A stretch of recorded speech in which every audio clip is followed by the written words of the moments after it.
நாளிலே நாம் யாத்ராகமம் 10ஆம் அதிகாரத்திலிருந்து சில காரியங்களை படிக்கலாம். கர்த்தர் பார்வோனிடத்திலே சில விஷயத்தை அடையாளங்களை காட்ட விரும்பினார். அதுக்காக ஏன் ஆண்டவர் இதை செய்கிறார்ன்றதை திரும்ப சொல்லுகிறார். அதாவது என்னென்னா, நம்ம வாசித்த இந்த வேத பகுதியெல்லாம் நமக்கு எதை காட்டுகிறது அப்படின்னு பார்த்தீங்கன்னா, தேவனுக்கு ஆராதனை செய்வதற்கு ஜனங்கள் வர வேண்டும். அப்படி ஜனங்களை விடமாட்டேன் என்று தடுக்கிற நபர்களுக்கு என்ன நடக்கும் என்பதை தான் நம்ம அதை தொடர்ச்சியாக பார்த்துக்கிட்டே இருக்கிறோம்.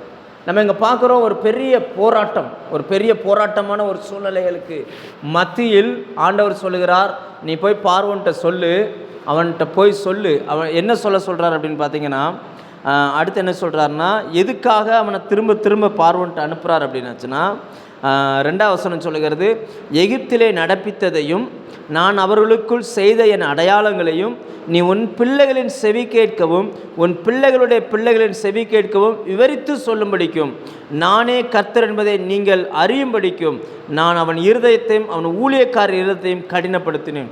சில நேரங்களில் ஏன் மனுஷனுடைய இருதயம் கடினமாகுதுன்னா, அவன் இருதயம் கடினமாக அடுத்தடுத்த பிரச்சனைகள் அந்த குடும்பத்தில் நடக்குது, அடுத்தடுத்து நடந்துக்கிட்டே இருக்குது. அந்த பிரச்சனைகள் ஏன் வருதுன்றத ஜனங்கள் கண்டுகொள்வதற்காக அவங்களுடைய இருதயத்தை கர்த்தர் கடினப்படுத்துகிறார். எப்படி சொல்கிறது அப்படின்னாச்சுன்னா, ஆண்டவருக்கு இன்றைக்கி ஆராதனை செய்ய மாட்டேன்னு சொல்லி எந்தெந்த குடும்பங்கள் தடை பண்ணுகிறார்களோ, ஆராதனைக்கு வரமாட்டேன், ஆராதனைக்கு ஆளை அனுப்ப மாட்டேன், ஆராதனை செய்வதற்கு நான் எனக்கு ஆர்வம் இல்லை, ஜனங்களை அனுப்ப மாட்டேன்னு சொல்லி யாரெல்லாம் சொல்கிறாங்களோ அத்தனை பேருக்கு விரோதமாய் தேவன் இந்த நாட்களில் அடுத்தடுத்த பிரச்சனைகளை வருகிறதை நம்ம கண்ணால் பார்த்துக்கிட்டு இருக்கிறோம். நீங்களே கவனித்து பாருங்கள், நம்ம தலைமுறையில் ஒழுங்காக சபையில் போய் ஆராதிக்கிற குடும்பம் எப்படி இருக்குது என்பதையும், ஆண்டவருக்கு விருப்பமில்லாத ஒரு வாழ்க்கை வாழுகிற குடும்பம் எப்படி இருக்கிறது என்பதையும் நாம் நம்முடைய கண்களால் பார்த்து கொண்டே இருக்கிறோம். அவங்களுடைய இருதயம் கடினப்படுகிறது. ஆண்டவர் ஜனங்கள் தங்களை ஆராதிக்க வேண்டும் என்பதில் ரொம்ப கவனமாக இருக்கிறார். அதாவது அதை பண்டிகைன்னு பைபிள் சொல்லுது. ஆராதனை பண்ணுறது என்னவா? பண்டிகை, ஆண்டவருக்கு நாம் செலுத்துகிற பண்டிகை, சந்தோஷமான நாட்களை தான் பண்டிகை நாட்கள் அப்படிம்பாங்க. ஆனால் இங்கே நம்ம பார்க்குறோம், தேவ ஜனங்கள் ஆராதிக்க விட மாட்டாங்க. இப்போ ஆண்டவர் சொல்கிறாரு, நீ போய் சொல்லு, இப்படியெல்லாம் நடக்கும்னு போய் சொல்லு அப்படின்னொன்னே, இந்த முறை மோசேயும் ஆரோனும் போய் சொல்லுகிற வார்த்தைகள் கொஞ்சம் வித்தியாசமான வார்த்தைகளை பேசுகிறாங்க. எப்போவுமே போனோடனே மரியாதையாக பேசுகிறவங்க இந்த முறை போய் என்ன சொல்கிறாங்க அப்படின்னாச்சுன்னா, கேட்குற கேள்வி பாருங்கள், 3ஆம் வசனத்தில், உன்னை தாழ்த்த நீ எது வரைக்கும் மனதில்லாது இருப்பாய். முதல் கேள்வி எப்படி தான் கேட்குறாரு, நீ உன்னை தாழ்த்துவதற்கு எது வரைக்கும் மனசு இல்லாமல் இருப்ப? இவ்வளவு அழிவை பார்த்த பிறகும் உனக்கு தேவனுக்கு முன்னாடி உன்னை தாழ்த்தணும்னு மனசு வரலையா? மோசே கேட்குற, இவ்வளவு பிரச்சனையை பார்த்துட்டிங்களப்பா, எகிப்து உருவான நாளில் இருந்து இதுவரைக்கும் இப்படிப்பட்ட பிரச்சனைகள் வந்ததே கிடையாத, இப்படிப்பட்ட பிரச்சனைகளை பார்த்தும் உனக்கு உன்னை தாழ்த்துறதுக்கு மனசு வரலையா அப்படின்னு கேட்குற. அப்படின்னா அர்த்தம் என்னன்னா, அந்த பார்வோன் தேவனுக்கு விரோதமாய் பெருமையான எண்ணங்களை வைத்திருக்கிறான். ஆனால் வசனம் சொல்லுகிறது, பெருமை உள்ளவருக்கு தேவன் எதிர்த்து நிற்கிறார். எந்த ஒரு மனுஷன் தான் தேவனுக்கு விரோதமாக நான் ஒரு பெரிய ஆளாக்கும், நான் சொன்னதெல்லாம் நடக்கும், நான் தான் அப்படின்ற அந்த எண்ணம் எந்த மனுஷனுக்குள்ளே வருதோ அந்த மனுஷன் தேவனுக்கு விரோதியாய் மாறுகிறான். தேவன் அவனை தண்டிப்பதற்கு விருப்பமாய் மாறுகிறான். ஆச்சரியமாக இருக்குல்ல? ஒரு கொலைகாரன், ஒரு கற்பழிக்கிறவன், ஒரு ஏமாத்துறவனை கூட ஆண்டவர் எதிரியாக பார்க்குறதே கிடையாது. ஏன்னா அவனை மனம் திரும்ப வைக்கணுன்றதில் அவர் ஆர்வமாக இருக்கிறார். அதே நேரம் பெருமையோடு இருக்கிறவனை அவர் எதிரியாக பார்க்குறார். அதனால தான் அவருக்கு சொல்கிறாரு, உன்னை நீ எந்த வரைக்கும் தாழ்த்தாமல் இருப்ப அப்படின்னு கேட்குறாரு. உன்னை தாழ்த்துறதுக்கு உனக்கு மனசு இல்லையா? நீ ஒரு மனுஷன்தான்றதை நீ ஏன் ஒத்துக்கிட மாட்டேன்ற அப்படின்னு சொல்லி கேட்குறாரு. எது வரைக்கும் உன்னை தாழ்த்த மாட்டேன். தாழ்த்துகிறவன் மேலே ஆண்டவர் கிருபையை வைக்கிறார். இன்றைக்கி தாழ்மையாக நடந்துக்கிட்டோன்னா பரலோகத்திலேருந்து அந்த கிருபை நம்மளை நிரப்பும். பெருமையாக நடக்கிறவனுக்கு கர்த்தர் எதிர்த்து நிற்கிறார். நிறைய பேர் கெட்டு போனதே என்னென்னா, அவங்களுடைய வாயினால் பெருமையானவைகளை பேசி பெருமையாக நடந்து நான் தான், என்னை விட்ட வேறு ஆளே இல்லை அப்படின்னு நினச்ச அநேகர் இந்த பூமியை விட்டு காணாமலே போயிருக்கிறாங்க.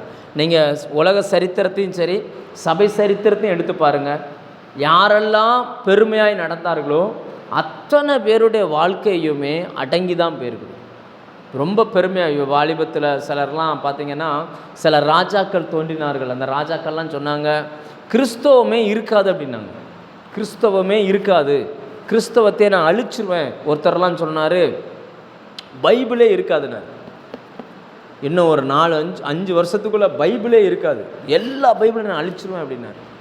சொன்னவர் உடைய வீட்டில் தான் இன்றைக்கி உலகம் முழுக்க பைபிள் சொசைட்டி அடித்து கொடுத்துக்கிட்டு இருக்கிற அந்த மிஷின்லாம் அங்கே தான் இருக்குது, அங்கே தான் அடிச்சுக்கிட்டு இருக்கிறாங்க. எதுக்காக இதை சொல்கிறோன்னா, அந்த யாரெல்லாம் தேவனுக்கு விரோதமாய் பெருமையாக எழும்புகிறார்களோ எல்லாவரையும் தேவன் அடங்கி போக பண்ணுகிறார். அந்த பார்வனை பார்த்து இந்த வசனம் சொல்லுகிறது, உன்னை எந்த மட்டும் தாழ்த்த மனசு இல்லாது இருப்பார். அடுத்த வார்த்தை சொல்கிறாரு, என் சமூகத்தில் எனக்கு ஆராதனை செய்ய என் ஜனங்களை போக விடு. அப்போ ஆண்டவர் விரும்புகிற விஷயம் என்னென்னா, ஆராதனைக்கு ஆட்கள் அழைக்கிறதுல அவர் ரொம்ப விருப்பமாக இருக்கிறார்.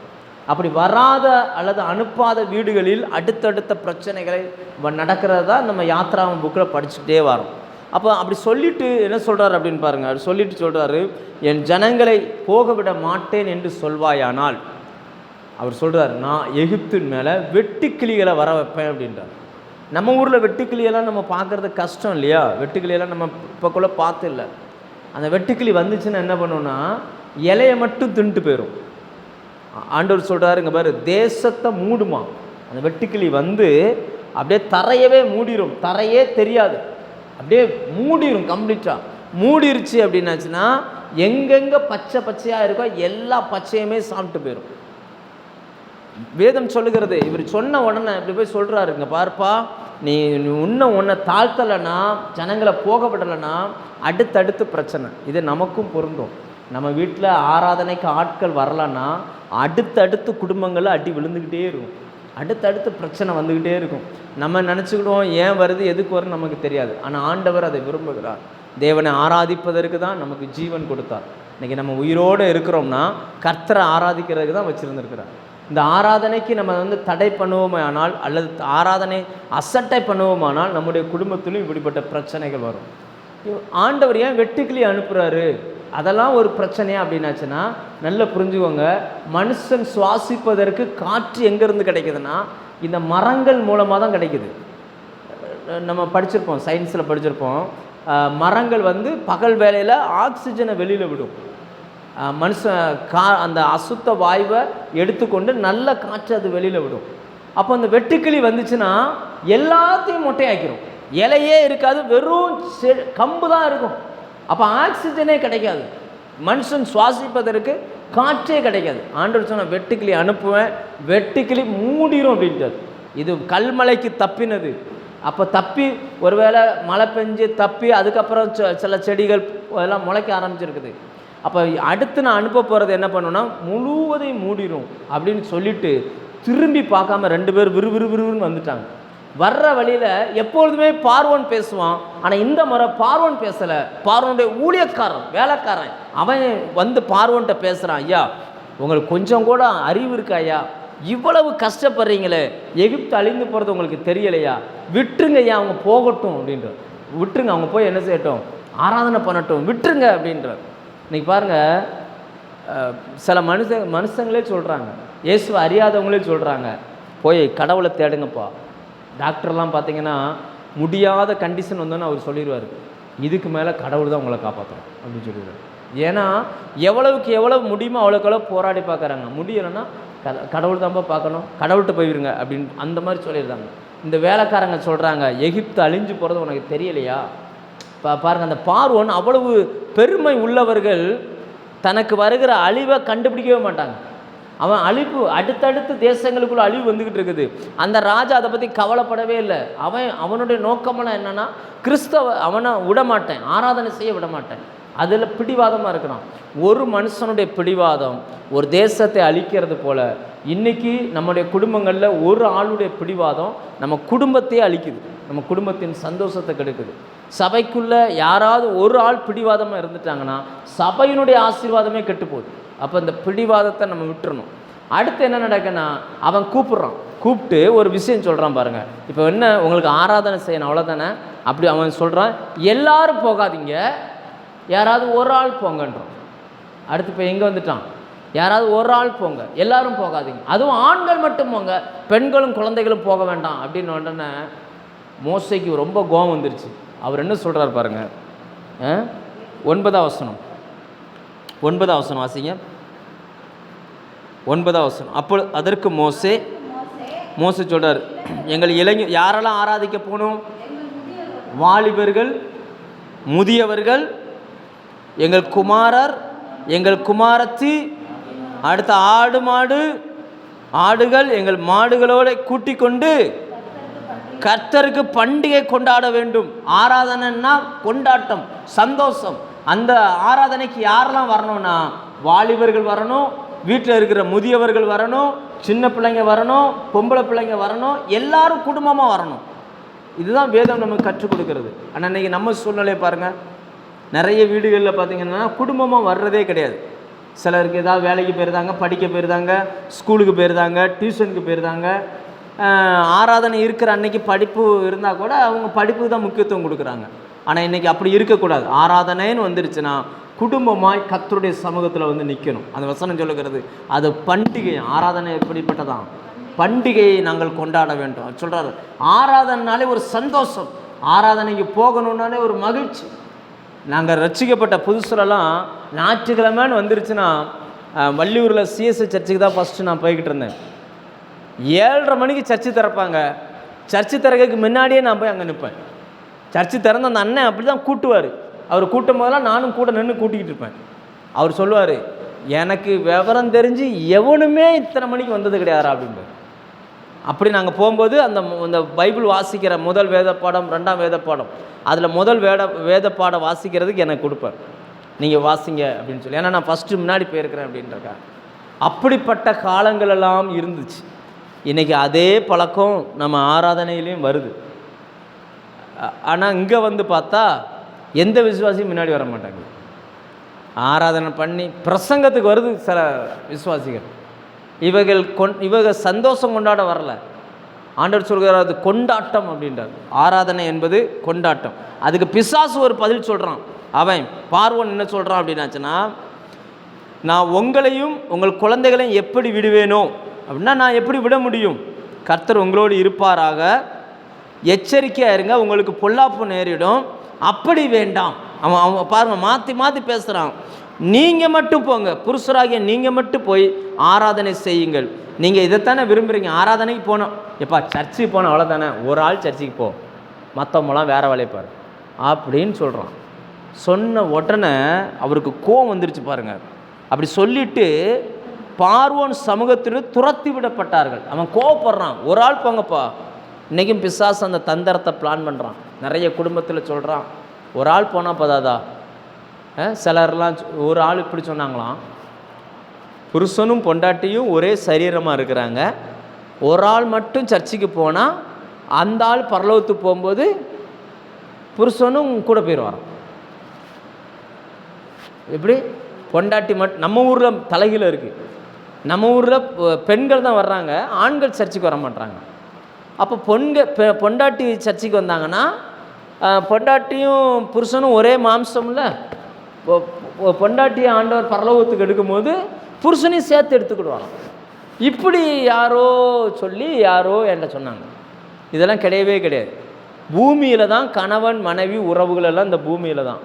பூமி முடித்து பரலோகத்துக்கு போயாச்சுன்னா அங்கே கணவனும் கிடையாது, மனைவியும் கிடையாது, ஆண் என்றும் இல்லை, பெண் என்றும் இல்லை. அங்கெல்லாம் ஒன்றும் செட்டப் ஆகாது.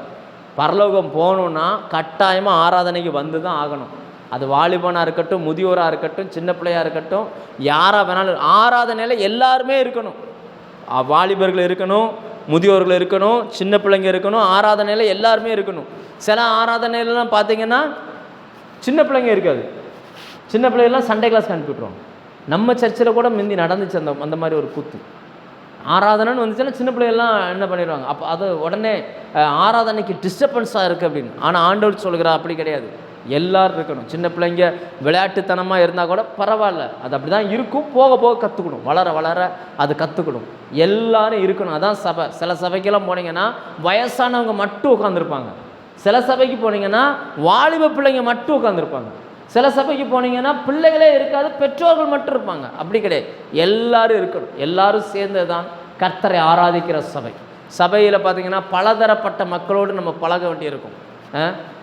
பாக்கியலட்சுமி அம்மா, அவங்க மக மகளுடைய மக, அப்புறம் மகளுடைய இவங்க பேத்தியுடைய பிள்ளை.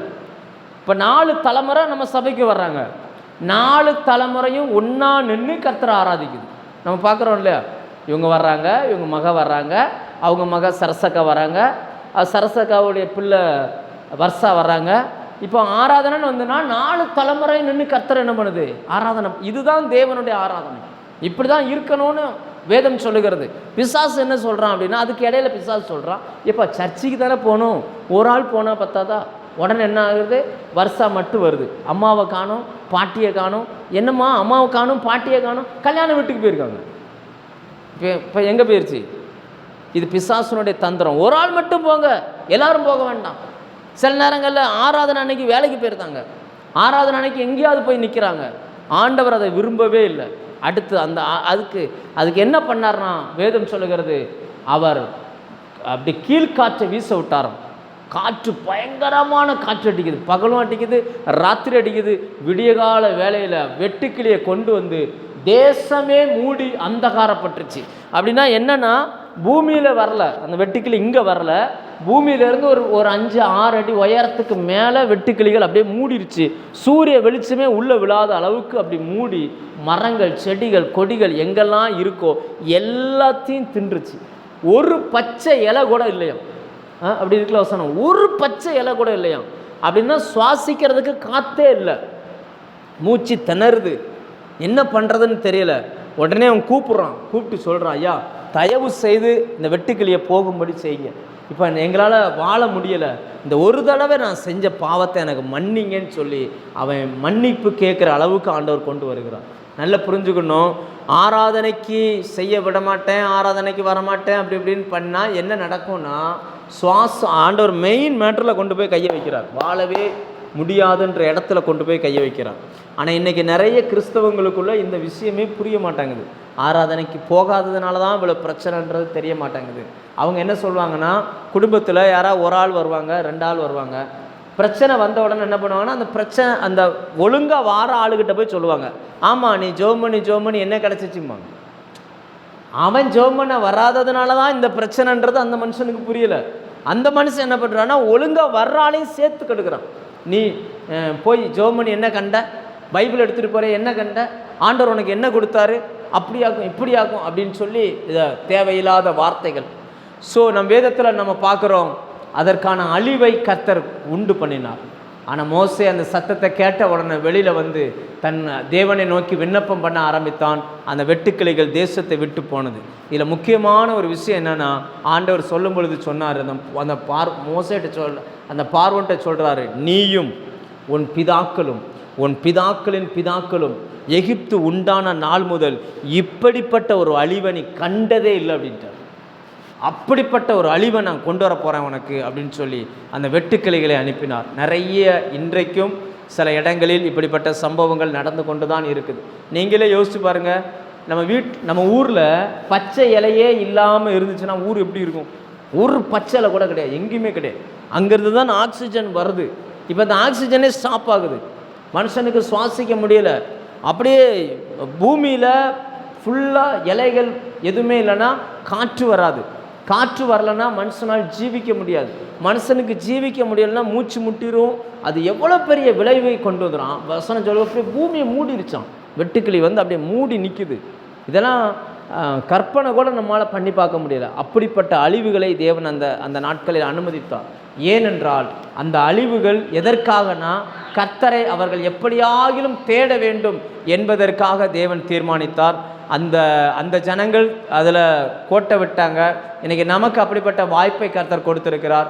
நாம் கர்த்தரை தேடுவோம், அப்பொழுது நாம் பிழைத்து கொள்வோம். கர்த்தர் நமக்கு உதவி செய்வார். ஜெபம் பண்ணுமா?